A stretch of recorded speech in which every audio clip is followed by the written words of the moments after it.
Permiso. Sí. Bienvenidos.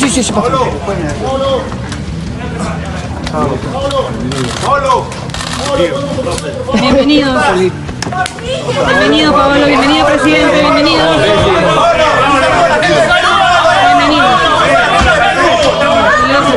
Bienvenido, Paolo. Gracias. Le puso a la hora de la cena. Sí. A la hora de la cena que le ofrece. ¿Acabó la cena o va a ser la segunda tarde? Ay, qué bueno. Paolo. Es un Paolo. Hola. Llegaron con todas las esperanzas a la reunión. Hola, muy buenas noches, bienvenidos. Empezamos 2018, estamos en vivo desde Canal N y poníamos algunas imágenes para recordar este momento en el que el señor Oviedo, presidente de la Federación Peruana de Fútbol, acompañaba a Paolo Guerrero para intentar, digamos, hacia el final de una lucha que había librado Paolo Guerrero, capitán de la selección peruana, para poder estar habilitado y jugar con la selección en el Mundial. Finalmente el señor Oviedo lo acompaña en este último tramo, se consigue la autorización y bueno, ustedes ya saben lo que siguió en esta historia. Paolo Guerrero jugó el Mundial y el señor Oviedo fue elogiado, fue aplaudido en su momento. Sin embargo, eso no libra al señor Oviedo de una serie de cuestionamientos que se han producido en los últimos días y que nosotros vamos a tocar el día de hoy en el programa. Hay que fijarse bien cuál ha sido el rol de estos empresarios mencionados en los audios, cuál era el papel que en realidad desempeñaban. Es cierto que ha habido una vorágine de audios durante las 2 últimas semanas, hemos escuchado y vamos a seguir escuchando. En este programa hoy tenemos un nuevo audio, pero de lo que se trata es de ir armando un rompecabezas para no perdernos y para finalmente no evitar que esta investigación, que es valiosa, es la investigación producto de una fiscal y de una policía que estaba comprometidísima con el tema de la corrupción, de la lucha contra la corrupción, finalmente no se pierda en detalles y no sea aprovechada por los mencionados para restarle credibilidad y restarle fuerza a la denuncia. Así que en ese esfuerzo estamos y mi primer invitado esta noche es Gustavo Gorriti, director de IDL, que además fue el medio que empezó con la publicación de estos audios. Ahora, quería aprovechar los minutos que nos quedan de la entrevista para tocar el tema del señor Oviedo, que también ha estado involucrado en esta maraña como empresario. Y bueno, se empezó mencionando a Oviedo por el tema de los regalos para ir al Mundial y luego terminó conociéndose que también tenía, por supuesto, sus procesos judiciales habían sido archivados de forma no correcta. Tengo información sobre una famosa ley que aprueba el Congreso, que en un primer momento se consideró intervencionista, era una propuesta, me parece, de la congresista Noceda, que lo que pretendía era fortalecer a las federaciones, al IPD y a las federaciones de deporte, y que la FIFA había cuestionado porque dijo que podía resultar intervencionista y que esto ponía en riesgo la participación del Perú en el Mundial. En ese momento surge un proyecto alternativo que encabeza el señor Salaverry. Aparece este proyecto alternativo donde se destaca y se deja claro, por aquí tengo la ley, se deja claro que la federación es autónoma, que no le debe explicaciones a nadie sobre el uso del dinero, pero que además y sospechosamente contiene una disposición complementaria. Es decir, no es que la ley que propuso Salaverry estuviese mal, porque en efecto la anterior había sido cuestionada por la FIFA y nos colocaba en una situación complicada internacionalmente, la participación, y todo el mundo dijo, uy, hemos clasificado, pero no vamos a poder ir al Mundial porque el Estado se está queriendo meter. Pero hay un detalle interesante en esta ley, primero, que es la propuesta de Salaverry. Salaverry es un congresista del norte, tú hablabas del norte y de las mafias y de las azucareras del norte.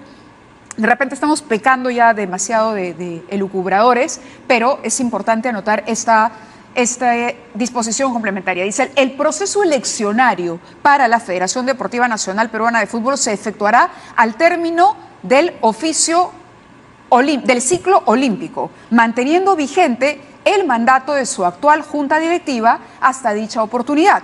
Las referidas elecciones se realizarán luego de adecuados los estatutos de la Federación Deportiva Nacional Peruana de Fútbol a los reglamentos, decisiones y recomendaciones de la Federación Internacional de Fútbol Asociado FIFA y de la CONMEBOL, que contemplan la participación de la Asamblea de Bases de los representantes de los diversos actores que participan en el fútbol como jugadores, árbitros y entrenadores. A ver, lo que sucedía y lo que hemos podido interpretar es que como contrabando en esta norma alternativa a la de Noceda, se colocó este beneficio adicional para Oviedo, para garantizarle una permanencia más allá del ciclo que le correspondía. Es decir, una protección dentro de la Federación Peruana de Fútbol. Y uno diría, ¿por qué? Por eso mucha gente dijo que esta era una ley con nombre propio, que era la ley Oviedo, porque lo dejaba ahí.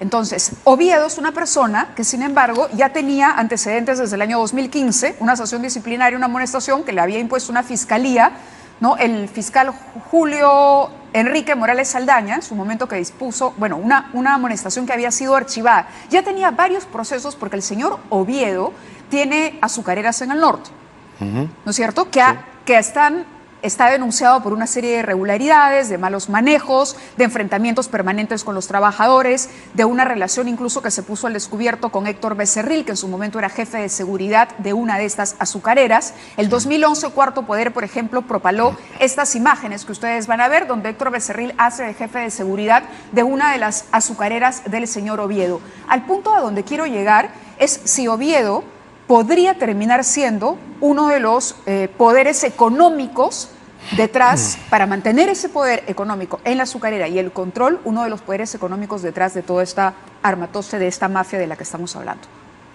Te lo pongo así, tal cual. Hay muchos puntos de interés que considerar y que investigar en el caso del señor Oviedo. Y debo mencionar aquí de que hay un fiscal en Chiclayo que está realizando una investigación que, por todo lo que he podido leer hasta ahora, es muy valiente, muy decidida, muy entregada, que es el fiscal Carrasco, y Juan Carrasco. Y él ha estado llevando a cabo esta investigación ya un buen tiempo. Sin embargo, desde mi punto de vista, yo tengo que atenerme a las reglas del periodismo de investigación. No hablar sobre la base de la conjetura, por informada que puede estar, sino sobre la base de la evidencia. Y nosotros estamos encontrando algunos puntos que son más que dignos de investigación, en este caso, y respecto de esta persona, pero no hemos llegado todavía al nivel suficiente como para poder pronunciarnos sobre esto. Para poder afirmar que es lo que te estoy diciendo. Para poder afirmar de que existe una organización mafiosa mucho más grande y que puede conectar finalmente lo que ha habido en el Callao con lo del norte. No estamos todavía en condiciones de poderlo afirmar. Sí, hay algunos datos, hipótesis, indicios, sí, que son interesantes, pero los indicios son solamente el comienzo de la investigación. Así es. Lo que sí podríamos mencionar como indicios es que hubo un archivamiento de los casos de Oviedo. Incluso hay una sala de Inostroza, aparece nuevamente Inostroza en esta historia, archiva este proceso, el proceso se reabre en el año 2008. El tema es el mismo, incluso hay un mandato de prisión preventiva, ¿no? Porque uno de los cargos era homicidio calificado y otro. Sabemos que el tema de las azucareras era muy violento y que tú has destacado el trabajo de este fiscal en el norte, ¿no? Por otro lado, muy valiente por lo demás. Sí, y por otro lado también está esta hipótesis de trabajo de las azucareras detrás del financiamiento de las campañas de congresistas, por ejemplo, Becerril. Es un congresista. O sea, hay muchos elementos en común. Yo sé que no quieres entrar en el terreno de las conjeturas. Yo te puedo decir, por lo que yo he podido ver hasta ahora, con una primera aproximación al tema, hay varios políticos de más de un partido que están estrechamente ligados a estas azucareras, y a varias de ellas, y no solamente aquellas dentro de las cuales Oviedo tiene influencia. Entonces, ese es un factor. Ahí hay una veta de la relación, una veta muy promisoria y sumamente importante de investigación, porque pudiera abrir todo un abanico a partir del cual pudieras eventualmente explicarte un conjunto importante de cosas. Y también quizá empezar a tener, a partir de esa explicación, una idea de cuál puede ser la solución a esos problemas. Así es. Lo concreto es que esta ley sí tenía nombre propio y sí fue una ley que escondía, digamos, en esta observación última, en esta disposición complementaria, una protección para el señor Oviedo. Era un proyecto de ley del señor Salaverry que podría convertirse en presidente del Congreso en breve, está encabezando la lista de Fuerza Popular, pero es una ley que fue observada por el Colegio de Abogados, por el IPD, incluso hubo grupos que le dirigieron cartas al propio presidente de la República que hablaban de inconstitucionalidad en esta norma. La congresista Noceda firma el proyecto de Salaverry y luego retira la firma. Leila Chihuán se opone a la ley, es decir, sí es una ley con nombre propio, Por lo menos es Sí. en base a lo que el señor Ceballos, el actual ministro de Justicia, Vicente Ceballos, también se opuso a la norma. Sí. Entonces sí hubo una protección Lo del que- Congreso sí. al señor Oviedo. Y lo que sería interesante es que Salaverry explicara Exacto. cuáles son las relaciones laborales posiblemente que él ha tenido con Oviedo Si la antes. exacto. Si la Federación Peruana de Fútbol es un ente autónomo, ¿por qué demonios tenía que protegerlo el Congreso? Eso lo tiene que contar Salaverry junto con algo de su biografía anterior a entrar al Congreso. Yo creo que eso es una parte muy importante. ¿Y tú sabes algo de la biografía anterior de Salaverry? Algo, no lo suficiente. Entonces no lo vas a decir esta No, noche. no, como te digo, yo parto sobre la base de la evidencia. Yo Hay una- solo dos cosas antes de terminar con el tema de Oviedo, a quien hemos estado buscando también, por supuesto, para preguntarle por esto. Es decir, no solamente estamos elucubrando, sino tratando de comunicarnos con los protagonistas a partir de estos indicios. El señor Oviedo no nos ha contestado. Tenemos información de que el día de ayer Juan Carlos Oblitas y otros 2 directivos de la Federación Peruana de Fútbol le han pedido que se aleje de la federación por todos estos cuestionamientos. Es información a la que hemos tenido acceso, esto porque evidentemente la federación no quiere verse involucrada con estos asuntos. Ojo que Gareca puso como condición la continuidad de Juan Carlos Oblitas en la federación para renovar este acuerdo como director técnico de la selección, y Oblitas estaría a punto de alejarse de la federación si es que Oviedo no se va primero. Y lo otro, noticia del 25 de julio de este año, es decir, hoy. Un equipo especial de la Fiscalía Supraprovincial de Lavado de Activos de Lima realiza diligencias de verificación en al menos 41 viviendas que pertenecerían a los hermanos Héctor y Antonio Becerril, junto al presidente de la Federación Peruana de Fútbol, Edwin Oviedo Pichotito, y algunos ex trabajadores de las empresas agroindustriales Tumán y Pomalca, que son de Oviedo, nuevamente. O sea, se vuelve a cerrar el círculo.